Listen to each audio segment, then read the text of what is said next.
Berikut ini kita akan mendengarkan pengajaran firman Tuhan yang akan disampaikan oleh Pastor Paulus Seno Suharsana yang akan mengubahkan pola pikir dan cara pandang kita dalam memaknai kehidupan. Dari The Way Family Church, selamat mendengarkan. Shalom saudara, senang kembali bersama dengan saudara dalam program di channel YouTube kami, JKI The Way. Pada kesempatan ini kita akan masih terus mengeksposisi mutiara di dalam doa Bapa kami.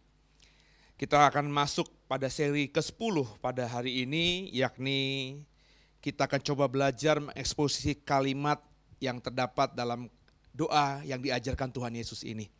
Sebelum kita mengeksposisinya, mari kita buka dulu terlebih Matius pasal 6, di mana kata-kata dalam doa Bapa kami itu terdapat di Alkitab kita. Matius pasal 6, kita akan baca ayat 9 dan ayat yang ke-10-nya, silakan. Matius pasal 6 ayat 9 dan 10. Karena itu berdoalah demikian, Bapa kami yang di sorga, dikuduskanlah namamu, datanglah kerajaanmu, jadilah kehendakmu di bumi seperti di surga. Dalam beberapa seri sebelumnya, kalimat yang tercatat di dalam Alkitab kita yang ada di ayat 9 sudah kita eksposisi sebelumnya. Bapa kami yang di surga, dikuduskanlah namamu. Dan pada kesempatan yang berbahagia ini saya akan coba membagikan apa yang Tuhan taruhkan di hati saya yang terdapat di ayat atau kata-kata yang ada di ayat 10. Ya, kalimat pertama, datanglah kerajaanmu.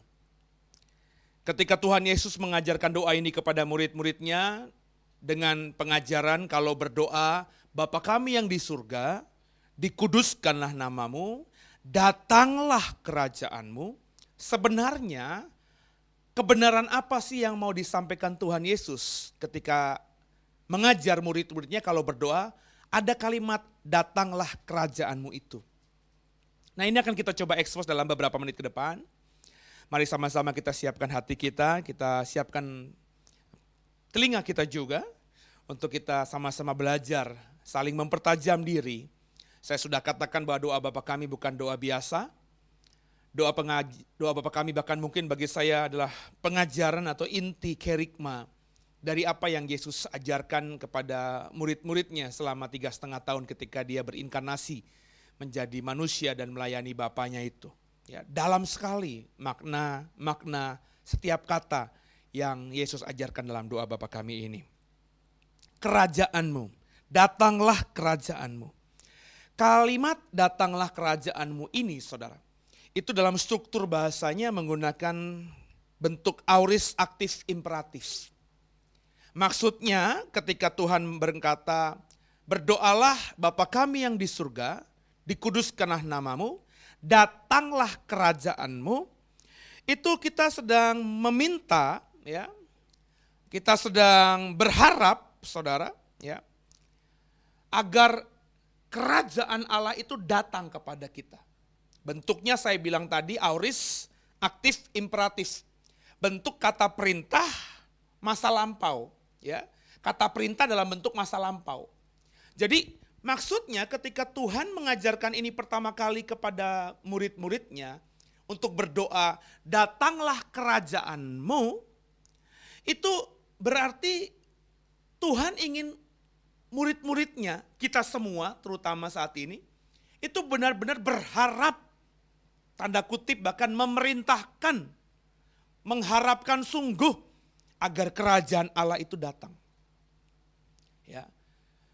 Jadi ketika pertama kali Yesus ucapkan, long time ago, 2000 tahun yang lalu, sampai nanti akhir zaman, ketika masih ada orang yang berdoa, Bapa kami yang di surga, dikuduskan namamu, datanglah kerajaanmu.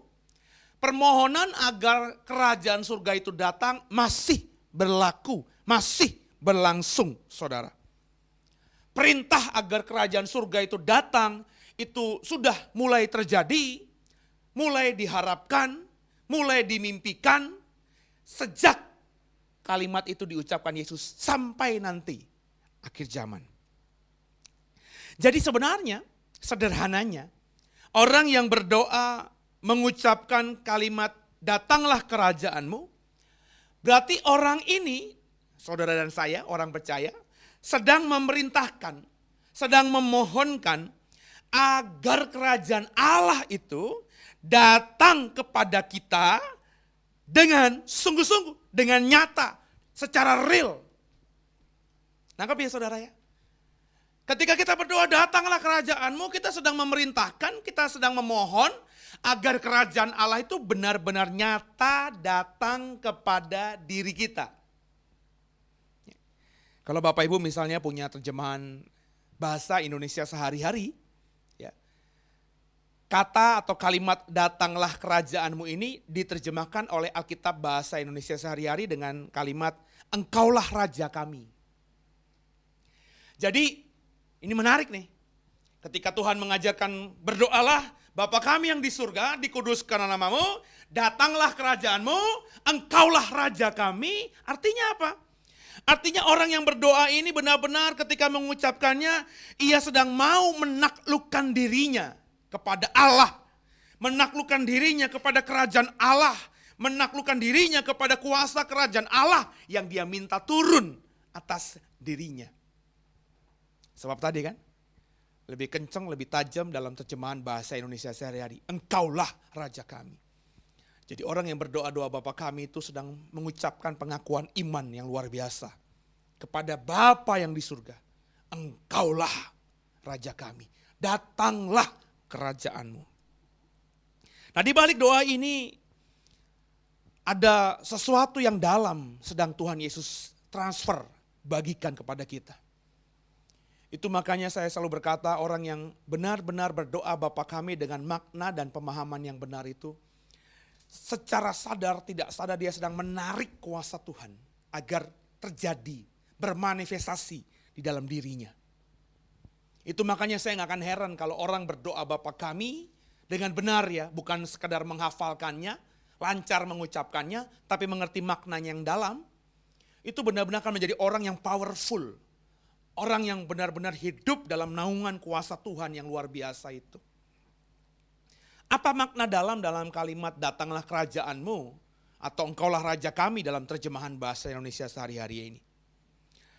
Bagi saya seorang yang sedang berdoa datanglah kerajaanmu, bukan saja berharap kerajaan surga, kerajaan Tuhan itu datang dalam dirinya, bermanifestasi dalam dirinya, tapi orang yang berdoa datanglah kerajaanmu ini mestinya berada dalam kesadaran bahwa dirinya harus mempersiapkan diri, menyongsong kerajaan surga yang dia harapkan itu. Ya, jadi orang yang berdoa, datanglah kerajaanmu. Kalau kau mengerti maknanya, sebenarnya kau bukan cuma mengharap agar kerajaan surga itu datang atas hidup kita, ke dalam diri kita, tapi saudara juga sedang dalam alam bawah sadarmu, menaruhkan pemahaman bahwa kita harus siap sebagai warga kerajaan surga. Contohnya nih saudara ya, saudara selalu mengirim surat sama Presiden Jokowi. Pak Presiden, datang dong ke rumah kami, ke gubuk kami. Setiap minggu kau kirim surat itu. Selama berbulan-bulan kau menulis surat itu. Coba, kalau kau minta presiden lewat suratmu agar datang ke rumahmu, apa yang kau kerjakan sehari-hari sambil menanti presiden itu datang? Tentu kau akan menjaga rumahmu agar terawat rapi, bersih. Sehingga andai kata presiden datang, presiden nyaman dengan keadaan rumahmu. Bukankah begitu? Sama. Ya, yang saya gambarkan ini sama mestinya dilakukan, dikerjakan oleh orang-orang Kristen yang berdoa, datanglah kerajaanmu. Orang yang berdoa seperti ini bukan saja berharap agar kerajaan surga datang dalam hidupnya, mestinya lebih daripada segala-galanya.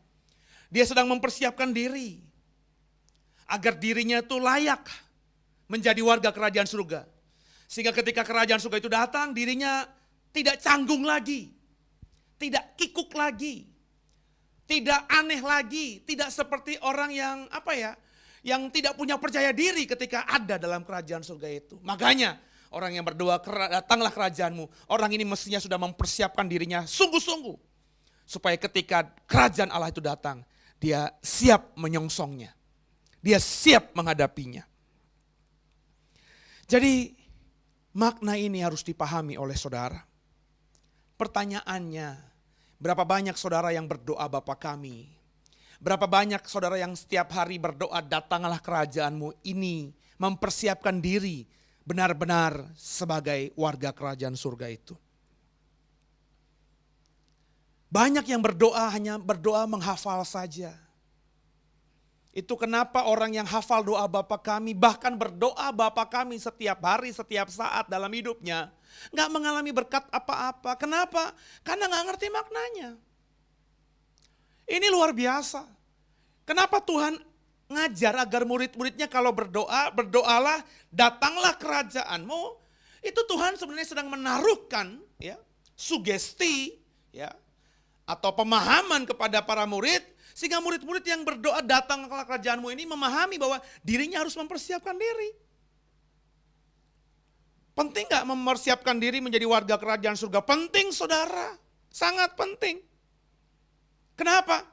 Karena ketika kerajaan surga datang itu saudara, sesuatu yang gak pernah kau alami, yang gak pernah kau lihat, yang gak pernah kau saksikan, yang gak pernah timbul dalam hatimu itu terjadi. Kerajaan Allah itu begitu luar biasanya. Manifestasinya begitu dahsyatnya ketika itu benar-benar nyata dalam hidup saudara dan saya. Coba kita lihat. Apa kata Alkitab saudara? Ketika kerajaan Allah itu datang. Ketika Allah sungguh-sungguh menjadi raja dalam hidupmu dan dalam hidupku. Apa yang terjadi atas dirimu dan bumi ini? Kalau Allah dan kerajaannya sudah benar-benar nyata datang dalam hidup kita. Yesaya pasal 9. Tolong dibaca ayat 1 sampai ke 6-nya. Yesaya pasal 9 ayat 1 sampai ke 6. Silakan. Yesaya pasal 9 ayat 1 sampai 6. Bangsa yang berjalan di dalam kegelapan telah melihat terang yang besar. Mereka yang diam di negeri kekelaman, atasnya terang telah bersinar. Engkau telah menimbulkan banyak sorak-sorak dan sukacita yang besar. Mereka telah bersukacita di hadapanmu, seperti sukacita di waktu panen, seperti orang bersorak-sorak di waktu membagi-bagi jarahan. Sebab kuk yang menekannya dan gandar yang di atas bahunya serta tongkat si penindas telah kau patahkan seperti pada hari kekalahan Midian. Sebab setiap sepatu tentara yang berderap-derap dan setiap jubah yang berlumuran darah akan menjadi umpan api. Sebab seorang anak telah lahir untuk kita, seorang putra telah diberikan untuk kita. Lambang pemerintahan ada di atas bahunya, dan namanya disebutkan orang penasihat ajaib, Allah yang perkasa, Bapa yang kekal, Raja damai. Besar kekuasaannya dan damai sejahtera tidak akan berkesudahan di atas takhta Daud dan di dalam kerajaannya. Karena ia mendasarkan dan mengokohkannya dengan keadilan dan kebenaran dari sekarang sampai selama-lamanya. Kecemburuan Tuhan semesta alam akan melakukan hal ini. Apa yang dikatakan Yesaya pasal 9 tadi saudara? Ketika kerajaan Allah nyata datang, kau rasakan, kau nikmati, kau alami saudara, maka yang namanya damai sejahtera tidak akan berkesudahan, Alkitab katakan.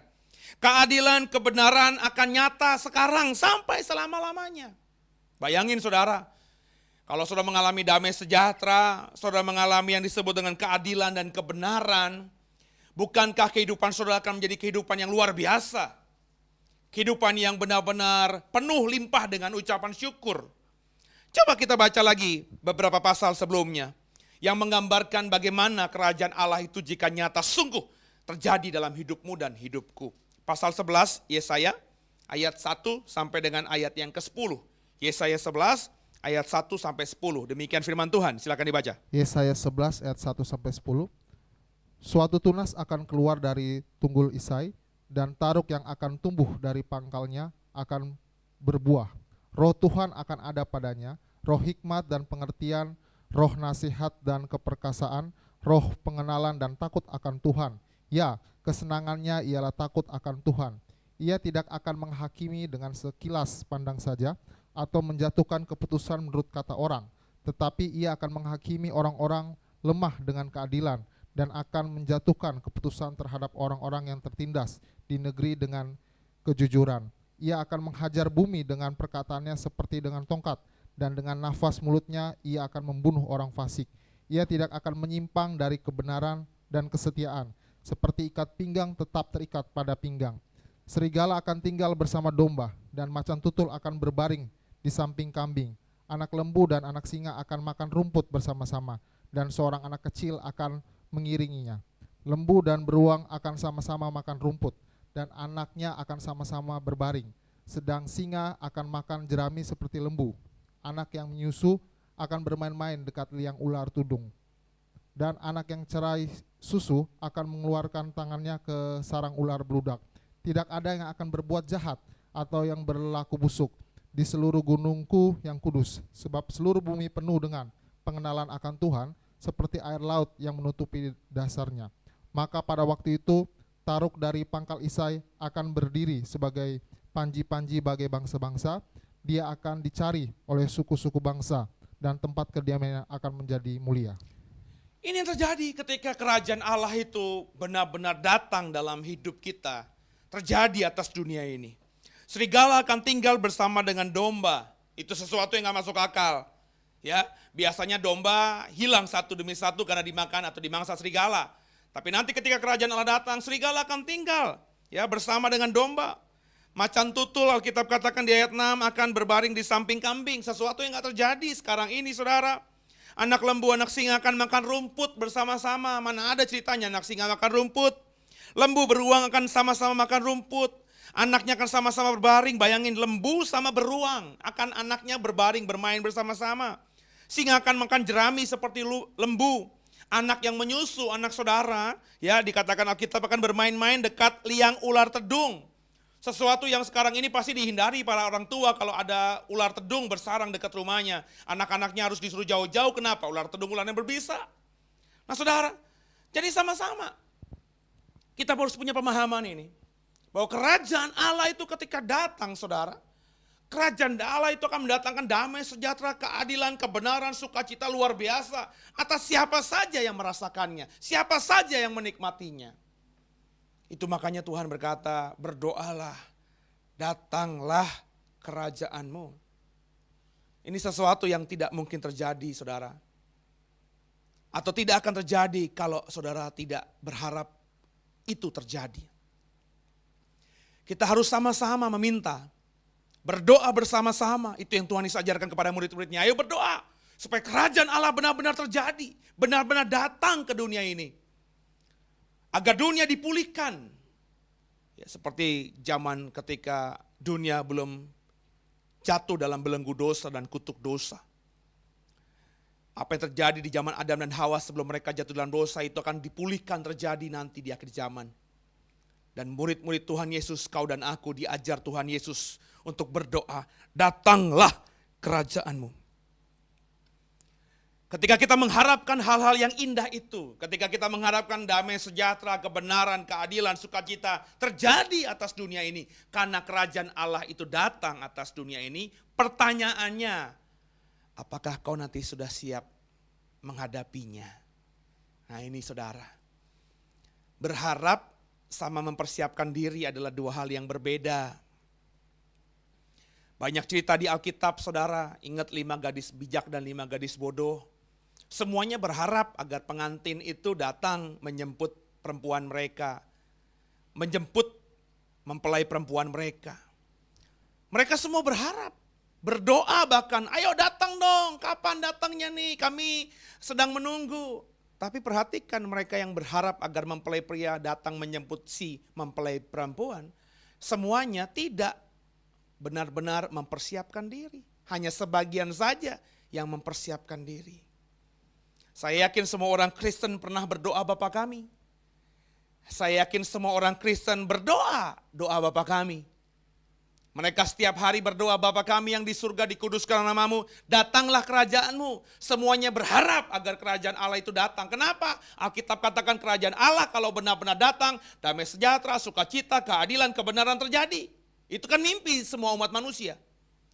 Tapi orang yang berharap, orang Kristen yang berdoa berharap agar kerajaan Allah datang. Pertanyaannya, sudahkah mempersiapkan diri? Kalau kau hanya berharap saja, kau akan sama seperti 5 gadis bodoh itu. Mereka berharap, menantikan, menunggu-nunggu mempelai pria menjemput mempelai perempuan mereka. Tapi karena tidak persiapkan diri dengan benar, ketika saatnya terjadi, mereka hanya sebagai penonton saja. Padahal mereka sudah berharap sungguh, saudara, agar mempelai pria itu datang. Hanya gara-gara kejadian kecil. Hal yang bodoh, makanya disebut gadis yang bodoh. Tidak siapkan minyak, tidak siapkan persiapan minyak untuk lampu mereka. Mereka tidak bisa masuk ke dalam pesta yang mereka nanti-nantikan selama ini. Takutnya saya, semua orang Kristen berharap, berdoa, beriman, memimpikan agar masuk dalam kerajaan Allah. Agar bisa merasakan kerajaan Allah. Karena pendetanya berkata itu tempat yang luar biasa, keadaan yang luar biasa. Tapi hanya sekedar harapan kosong saja. Tidak bisa masuk ke dalam benar-benar kerajaan Allah. Kenapa? Karena tidak mempersiapkan diri. Jadi ketika Tuhan mengajar doa ini, dia bukan cuma mengajar murid-muridnya agar memerintahkan kerajaan Allah itu datang segera. Tapi juga Tuhan di balik itu sedang mengajarkan murid-muridnya agar mereka be ready, bersiap, siapkan diri untuk menghadapi kerajaan Allah itu. Ada satu peristiwa perumpamaan yang Tuhan Yesus ajarkan kepada kita semua. Soal bagaimana kita menantikan kerajaan Allah itu. Sedikit tadi saya sudah gambarkan tentang 5 gadis bijak dan 5 gadis bodoh. Tapi apa yang saya mau sharingkan hari ini, kepada kesempatan ini, lebih dalam lagi. Penggambarannya, lebih indah lagi penggambarannya. Bagaimana saudara harus benar-benar menyongsong kerajaan Allah itu. Mari sama-sama kita buka pengajaran Tuhan Yesus. Dalam Matius pasal yang ke-22, saudara. Agak panjang ayatnya. Kita akan baca pelan-pelan saja ayat yang pertama sampai dengan ayat yang ke-22. Ya. Ayat yang pertama sampai yang ke-14 saja, ya. Matius 22 ayat yang pertama sampai ayat yang ke-14, silakan. Matius pasal 22 ayat yang pertama sampai 14. Lalu Yesus berbicara pula dalam perumpamaan kepada mereka, hal kerajaan sorga seumpama seorang raja yang mengadakan perjamuan kawin untuk anaknya. Ia menyuruh hamba-hambanya memanggil orang-orang yang telah diundang ke perjamuan kawin itu, tetapi orang-orang itu tidak mau datang. Ia menyuruh pula hamba-hamba lain, pesannya, katakanlah kepada orang-orang yang diundang itu, sesungguhnya hidangan telah kusediakan, lembu-lembu jantan dan ternak piaraanku telah disembelih, semuanya telah tersedia, datanglah ke perjamuan kawin ini. Tetapi orang-orang yang diundang itu tidak mengindahkannya. Ada yang pergi ke ladangnya, ada yang pergi mengurus usahanya, dan yang lain menangkap hamba-hambanya itu, menyiksanya dan membunuhnya. Maka murkalah raja itu, lalu menyuruh pasukannya ke sana untuk membinasakan pembunuh-pembunuh itu dan membakar kota mereka. Sesudah itu ia berkata kepada hamba-hambanya, perjamuan kawin telah tersedia, tetapi orang-orang yang diundang tadi tidak layak untuk itu. Sebab itu pergilah ke persimpangan-persimpangan jalan dan undanglah setiap orang yang kamu jumpai di sana ke perjamuan kawin itu. Maka pergilah hamba-hamba itu dan mereka mengumpulkan semua orang yang dijumpainya di jalan-jalan, orang-orang yang jahat dan orang-orang baik, sehingga penuhlah ruangan perjamuan kawin itu dengan tamu. Ketika raja itu masuk untuk bertemu dengan tamu-tamu itu, ia melihat seorang yang tidak berpakaian pesta. Ia berkata kepadanya, hai saudara, bagaimanakah engkau masuk kemari dengan tidak mengenakan pakaian pesta? Tetapi orang itu diam saja. Lalu kata raja itu kepada hamba-hambanya, ikatlah kaki dan tangannya, dan campakkanlah orang itu ke dalam kegelapan yang paling gelap, di sanalah akan terdapat ratap dan retak gigi. Sebab banyak yang dipanggil, tetapi sedikit yang dipilih. Haleluya. Saudara perhatikan tadi kata-kata kalimat-kalimat yang terdapat dalam Matius pasal 22 ini. Coba perhatikan lagi ayat yang pertama. Saudara. Lalu Yesus berbicara pula dalam perumpamaan kepada mereka. Dalam perumpamaan. Kenapa Tuhan mengajarkan topik ini dalam perumpamaan? Karena Tuhan sedang membicarakan kerajaan surga. Di ayat 22-nya, ayat yang keduanya perhatikan. Hal kerajaan surga seumpama. Yesus sedang membicarakan tentang kerajaan surga. Kerajaan surga itu di mana? Di tempat Bapa. Di mana Bapa berada. Nggak ada yang pernah ke sana sebelumnya, hanya Dia yang pernah ke sana. Yesus sendiri satu-satunya dalam konteks cerita ini yang pernah atau berasal dari kerajaan Bapanya. Dia mau ceritakan tentang kerajaan Allah. Kerajaan Bapanya itu kepada murid-muridnya, manusia. Nah, supaya murid-murid yang manusia ini mengerti, dia menggunakan bahasa perumpamaan. Ya. Bahasa perumpamaan itu tipologi gitu saudara. Ya. Supaya murid-muridnya mengerti dengan bahasa manusia. Maka digambarkanlah hal kerajaan surga seumpama seorang raja yang mengadakan perjamuan kawin untuk anaknya. Penggambaran kerajaan surga lewat bahasa perumpamaan Yesus kepada murid-muridnya seumpama seorang raja yang mengadakan perjamuan kawin untuk anaknya. Bapak Ibu tadi berdoa gimana? Datanglah kerajaanmu. Kerajaan siapa? Kerajaan surga. Kau sedang berharap kerajaan surga turun atasmu. Kenapa? Karena Alkitab kita mengatakan kan, kalau kerajaan surga sudah turun atasmu, maka damai sejahtera, sukacita, kebenaran, keadilan akan kau rasakan. Tentu kau dan aku rindu berada dalam posisi seperti itu. Merasakan damai sejahtera, shalomnya Tuhan yang luar biasa. Nah, kalau kau mau benar-benar berharap kerajaan surga datang, maka kita harus persiapkan diri kita. Caranya gimana? Belajar dari apa kata Tuhan Yesus tentang kerajaan surga itu. Dikisahkan belajar dari seorang raja yang ingin menikahkan anaknya. Perhatikan lagi, tolong dibaca. Ayat ketiga di pasal 22 Matius ini. Silakan. Ayat ketiga, ia menyuruh hamba-hambanya memanggil orang-orang yang telah diundang ke perjamuan kawin itu.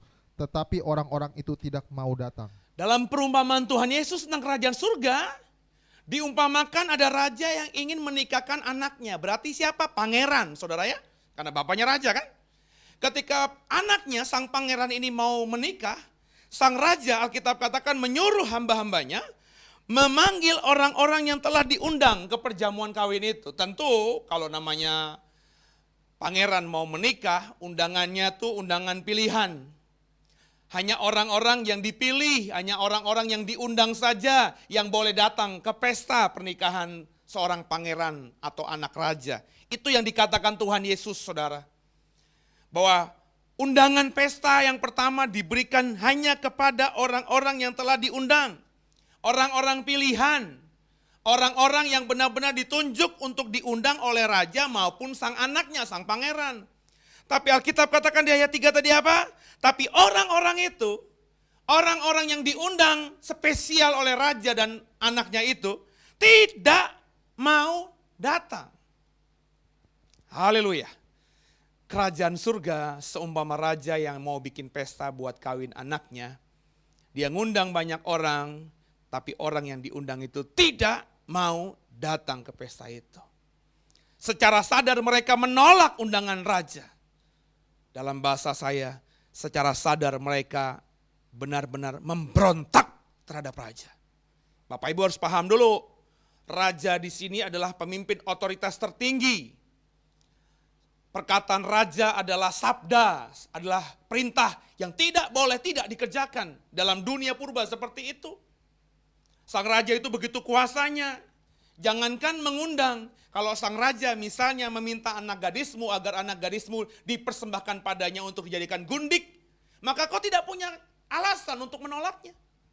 Kenapa? Kau adalah milik raja, anakmu adalah milik raja. Raja minta apa saja harus kau berikan. Terlebih, kalau ini dia tidak minta apa-apa darimu, dia hanya minta agar kau datang ke pesta anaknya. Menghormati dirinya yang mengundang dirimu. Tadinya dia bisa kasih perintah begitu saja datang, tapi dia kasih undangan. Secara sadar orang-orang yang diundang itu memberontak, tidak mau datang. Entah alasannya apa saya tidak tahu. Alkitab tidak mengatakan.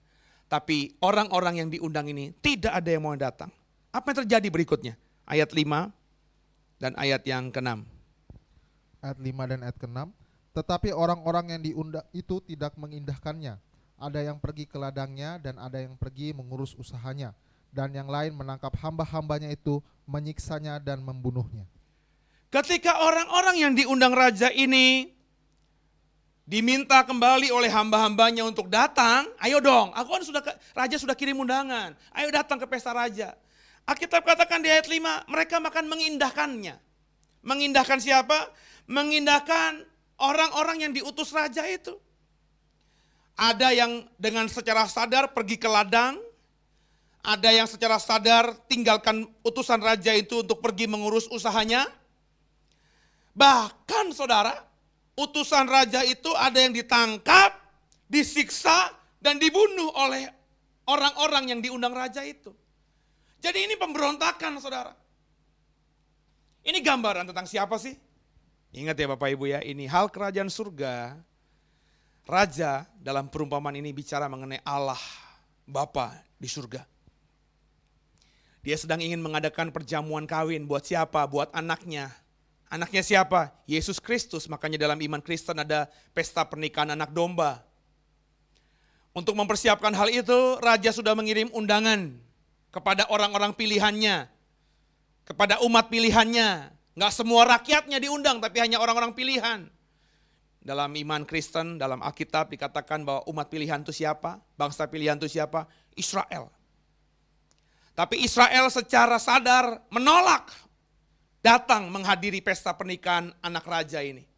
Bahkan hamba-hamba raja yang diutus oleh raja, hamba-hamba Tuhan, nabi-nabi Tuhan, rasul-rasul Tuhan yang diutus oleh Allah Bapa untuk mengingatkan, ayo datang dong, ayo ini yang benar. Mereka bahkan tangkap itu hamba-hamba Tuhan itu, nabi-nabi Tuhan itu. Dan tidak sedikit yang mereka bunuh sendiri. Itu yang terjadi.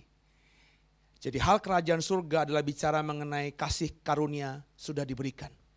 Orang-orang sudah dipilih. Tapi orang-orang pilihan itu menolak untuk datang ke dalam pesta yang dibuat oleh raja bagi anak yang mau menikah ini.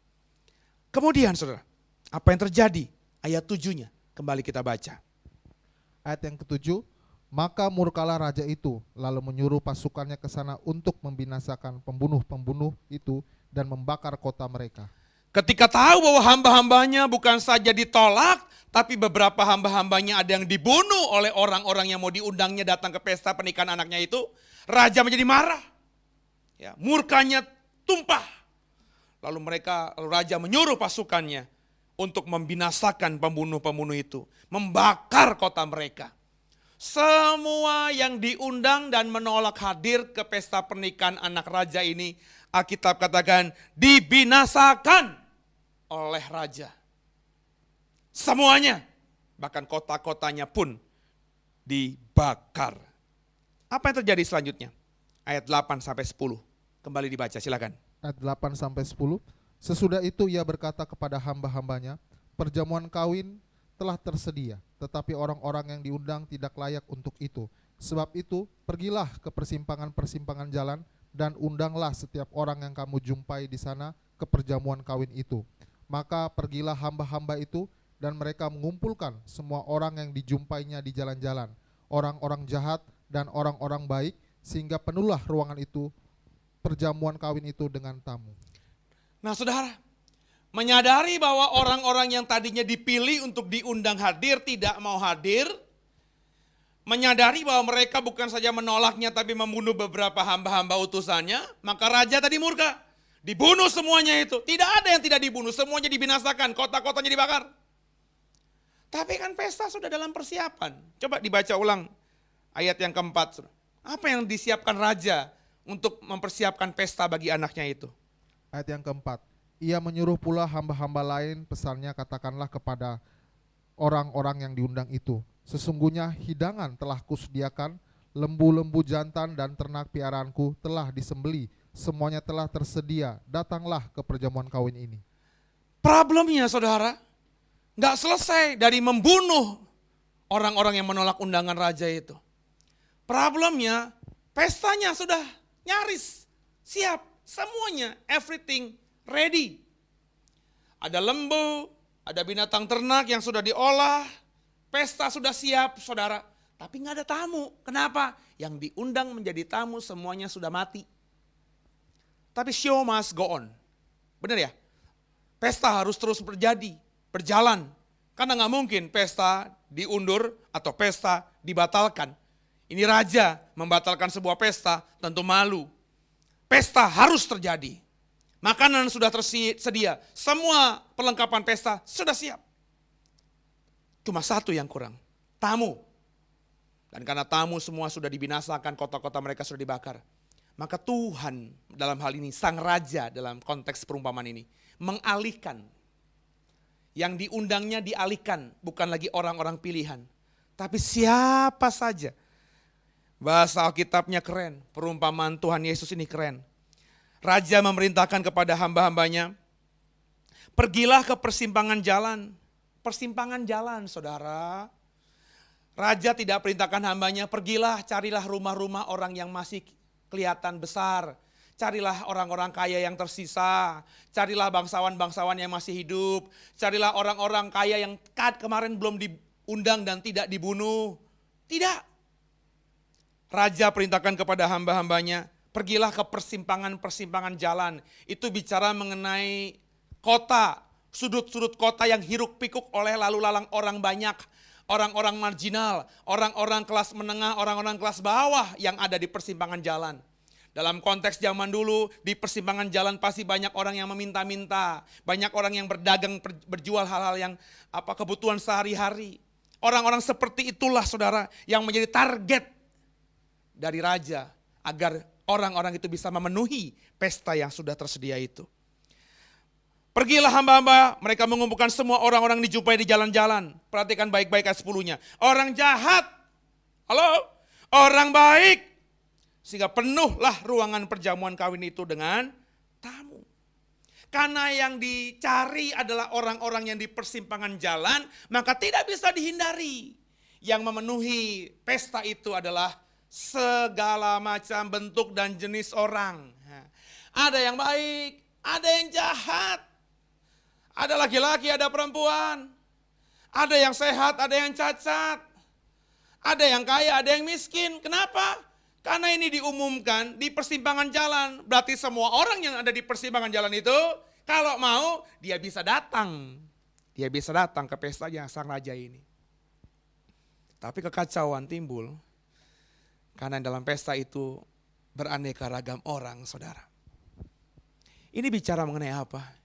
Ini bicara mengenai kasih karunia yang Tuhan berikan kepada kita. Bapak Ibu harus sadar bahwa sebenarnya Tuhan itu hanya pilih Israel. Israel itu bangsa pilihan, tidak bisa dipungkiri. Merekalah yang dipilih Tuhan. Abraham nenek moyang mereka itulah yang dipilih Tuhan, bukan yang lainnya. Abraham punya anak bukan cuma Ishak tapi juga Ismail. Tapi Ishaklah yang dipilih oleh Tuhan, bukan Ismail. Ishak punya anak dua juga, Esau dan Yakub. Meskipun Esau yang tertua, tapi Alkitab katakan Yakublah yang dipilih Tuhan. Yakub akhirnya menjadi bangsa Israel ini, saudara. Merekalah adalah bangsa pilihan, umat pilihan Allah, biji mata Tuhan. Tuhan dalam rencananya mengundang mereka, mempersiapkan mereka untuk masuk dalam pesta pernikahan anaknya nanti. Tapi mereka menolak. Mereka menolak. Bukan saja mereka membunuh utusan-utusan Tuhan. Kalau kita baca di Alkitab Perjanjian Lama, banyak nabi dibunuh bahkan oleh orang Israel sendiri. Banyak hamba-hamba Tuhan dibunuh oleh orang-orang Israel karena kedegilan hati mereka, karena tegar tengkuknya mereka. Bahkan Israel membunuh, Alkitab katakan, anak Allah sendiri. Ketika Yesus datang ke dalam dunia ini, siapa yang bunuh mereka? Yang bunuh Yesus. Yang bunuh Yesus adalah orang-orang Israel. Yang berteriak kepada Pilatus, salibkan dia, salibkan dia. Haleluya. Ketika orang-orang ini menolak undangan pesta, ketika Israel menolak undangan pesta, dalam perumpamaan ini, semua yang diundang dan menolak dibinasakan Tuhan. Tapi rencana Tuhan harus terus terjadi. Israel menolak bukan karena Tuhan yang memutuskan, tapi mereka sendiri yang memutuskan untuk menolak undangan ini. Maka akhirnya Tuhan berikan kasih karunia-Nya kepada siapa? Bukan lagi kepada Israel, tapi kepada siapa? Apakah kepada orang Kristen? Bukan, kepada seluruh isi dunia. Karena begitu Allah cinta dunia, maka diberikannya anaknya yang tunggal, supaya yang percaya tidak binasa, melainkan beroleh hidup kekal. Kasih karunia yang diberikan kepada dunia ini. Israel sudah menolakku. Orang-orang pilihanku gak mau datang ke pesta yang kubuat untuk anakku. Maka kuberikan undangan kepada kalian. Dia jumpai kita di persimpangan-persimpangan jalan. Dia gak peduli lagi kita ini orang baik atau orang jahat. Dia gak peduli lagi pakaian kita seperti apa. Pokoknya dia berikan undangan itu kepada semua orang yang ditemuinya di persimpangan jalan. Yang merespon, datang memenuhi pesta itu. Apakah pesta berjalan dengan baik? Kemudian kita baca ayat berikutnya, saudara. Kita baca di ayat yang ke-11 sampai ayat 12-nya. Bagaimana akhir dari cerita perumpamaan ini? Silakan. Ayat ke-11 dan 12. Ketika raja itu masuk untuk bertemu dengan tamu-tamu itu, ia melihat seorang yang tidak berpakaian pesta. Ia berkata kepadanya, "Hai saudara, bagaimanakah engkau masuk kemari dengan tidak mengenakan pakaian pesta?" Tetapi orang itu diam saja. Ada kisah, saudara, akhirnya raja ini berjalan-jalan di pestanya. Senang dia, karena yang memenuhi ruangan pestanya penuh sekali, banyak orang. Dia bersuka cita. Tadinya dia pikir sepi. Lembu yang dipotong, yang dihidangkan tidak ada yang menikmatinya. Tapi dia senang, dia bersuka cita. Pestanya penuh. Pesta pernikahan anaknya penuh. Dipenuhi oleh orang-orang yang datang ke pesta itu. Yang mau datang ke pestanya. Tapi ketika dia lihat, berjalan-jalan di ruangan pesta itu, ada satu orang yang dia temui, saudara. Kenapa orang ini berbeda? Kenapa orang ini ditemui raja? Kenapa raja mau bercakap-cakap dengan orang ini? Karena orang ini beda dengan yang lainnya. Meskipun orang ini sudah ada dalam pesta. Perhatikan baik-baik kisahnya. Dia sudah ada dalam pesta raja. Tapi dia ada dalam pesta raja tidak menggunakan pakaian pesta. Itu yang menjadikan pembeda antara dirinya dengan orang-orang dalam ruangan pesta lainnya. Meskipun mereka orang-orang yang sama yang ditemui di perempatan jalan, tapi mereka datang kepada raja, datang ke pesta raja dengan pakaian pesta. Mereka menghargai undangan raja itu. Maka mereka mungkin meskipun tidak punya uang, mereka pakai pakaian terbaik mereka. Mereka dandan dengan kosmetik yang ala kadarnya, tapi berusaha untuk tampil secantik-cantiknya, tampil setampan-tampannya. Kenapa? Yang mengundang raja. Mereka mau menghormati raja dengan apa? Mempersiapkan diri. Satu orang ini, dia dengar undangan. Oh, pesta raja, anak raja kawin, dia datang. Tapi gak pakai baju pesta, dia datang dengan pakaian sehari-harinya. Pas di pesta itu raja lihat, loh kok ada satu orang beda, tidak pakai baju pesta dalam pesta pernikahan anakku. Pesta pernikahan yang kubuat ini. Raja menghampirinya. Raja tanya, "Hai saudara, bagaimana engkau masuk ke dalam kemari dengan tidak mengenakan pakaian pesta?" Perhatikan ayat 12-nya. Sudah ditanya oleh raja, orang ini tidak merespon. Alkitab katakan, tapi orang itu diam saja. Haleluya. Apa akhirnya yang terjadi? Apakah raja akhirnya menganggap itu sambil lalu dan melewatinya begitu saja? Tidak, saudara. Ayat 13-nya, tolong dibaca. Ayat 13. Lalu kata raja itu kepada hamba-hambanya, "Ikatlah kaki dan tangannya dan campakkanlah orang itu ke dalam kegelapan yang paling gelap. Di sanalah akan terdapat ratap dan kertak gigi." Ratap dan kertak gigi, tempat kegelapan yang paling gelap. Itu bicara mengenai tempat penghukuman yang paling nista, saudara. Dalam iman Kristen itu bicara mengenai neraka, Gehenna, lautan api kekal itu, saudara. Menarik ya, saudara. Orang yang Tuhan lempar, orang yang raja lempar ke tempat penghukuman paling hina ini, bukan orang yang di luar pesta, tapi orang yang ada di dalam pesta. Dia datang ke pesta karena diundang raja. Sudah ada dalam ruangan pesta loh Bapak Ibu. Tapi ternyata sudah berada dalam ruangan pesta tidak menjadi jaminan dia terus menikmati pesta itu.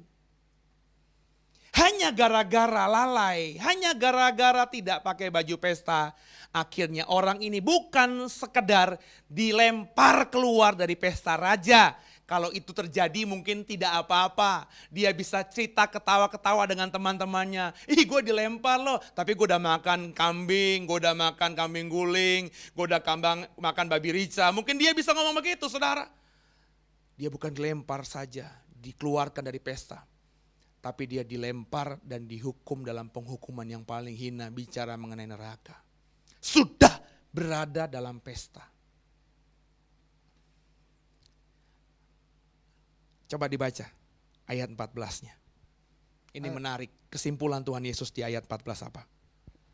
Ayat 14, sebab banyak yang dipanggil tetapi sedikit yang dipilih. Banyak yang dipanggil, sedikit yang terpilih. Ketika raja itu menyadari bahwa orang-orang pilihannya menolak, dibinasakan semua oleh raja. Dia perintahkan hamba-hambanya untuk memanggil semua orang yang ditemui di perempatan-perempatan jalan. Ini bicara mengenai orang banyak. Orang banyak itu semuanya dipanggil. Tapi Alkitab meskipun mereka merespon panggilan itu dengan datang ke pesta raja. Tapi Alkitab katakan di ayat 14 kata Tuhan Yesus, sedikit yang terpilih. Dipanggil, sudah merespon panggilan dengan benar, nggak jadi jaminan saudara. Karena sedikit sekali yang terpilih. Saudara mungkin berkata dan pernah bersaksi, saya dipanggil Tuhan maka saya mau melayani Tuhan. Saya dipanggil Tuhan untuk menjadi pelayan Tuhan. Dan saudara meresponnya dengan benar. Saya tinggalkan pekerjaan saya tinggalkan karir saya. Saya benar-benar mau merespon panggilan Tuhan itu dengan benar. Banyak orang berhenti dalam kesaksian-kesaksian seperti ini. Seolah-olah kalau dipanggil Tuhan dan sudah merespon panggilan Tuhan dengan benar, itu sudah aman. Nanti dulu. Baca baik-baik tentang kerajaan surga ini.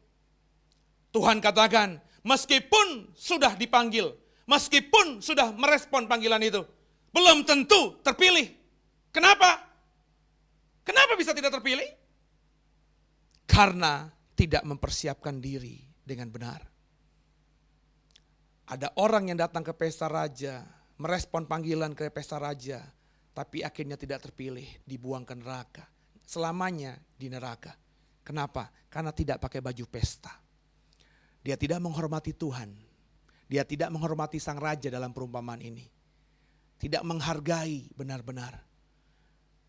Dengan menjaga penampilannya agar layak ada di pesta kerajaan surga itu.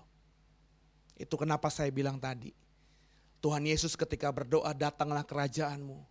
Dia bukan saja mengajarkan kita untuk meminta agar kerajaan surga itu benar-benar datang dalam hidup kita. Sehingga kita mengalami yang namanya damai sejahtera, sukacita, keadilan, kebenaran, berkat itu.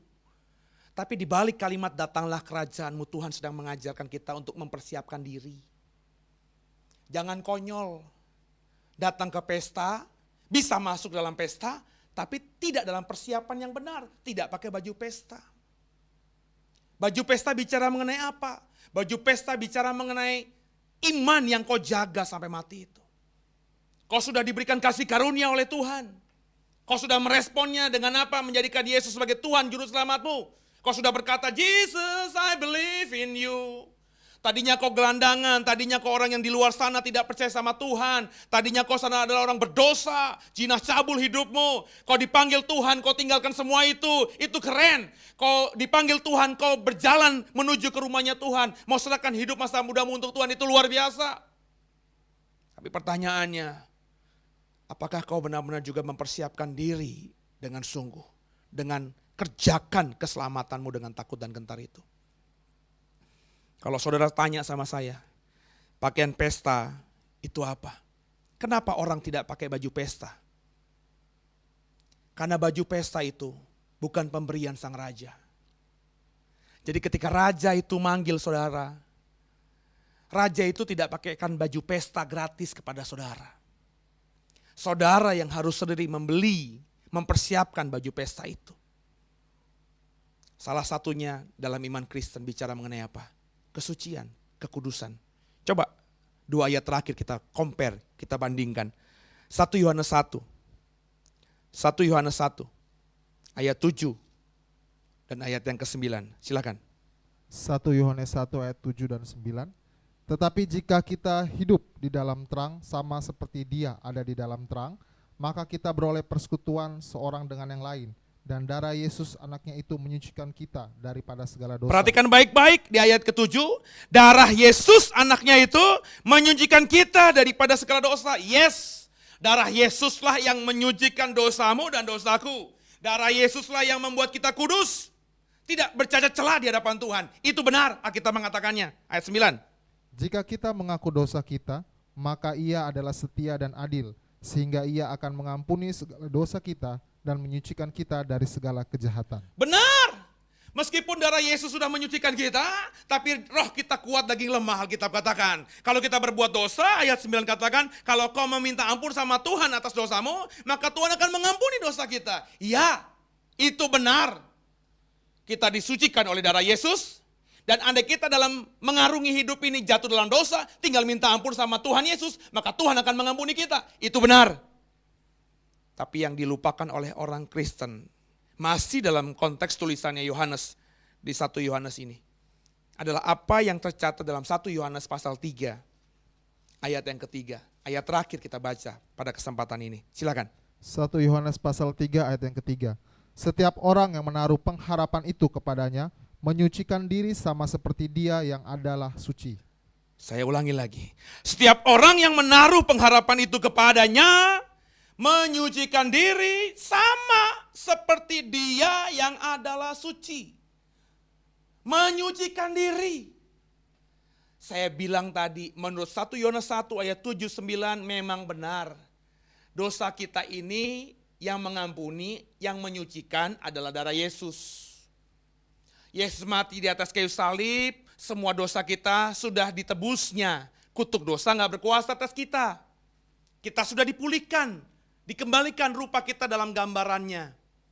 Nah, dalam pengarungan ini, sebagai manusia yang dagingnya lemah tadi, kau mungkin jatuh secara sadar atau tidak sadar dalam dosa. Kalau kau mau mengakuinya di hadapan Tuhan, mau bertobat dengan sungguh, ayat 9 katakan, kau mengaku dosa, dosamu diampuni. Ya, benar. Tapi ingat, dalam konteks tulisannya Yohanes ini, di pasal 3 ayat 3 1 Yohanes, kita juga diminta untuk menyucikan diri. Artinya apa? Kau sendiri yang harus benar-benar hidup berusaha untuk kudus. Seperti Dia yang adalah suci. Ini banyak yang dilalaikan oleh orang-orang percaya. Mereka berpikir mereka sudah percaya Yesus, dosanya diampuni.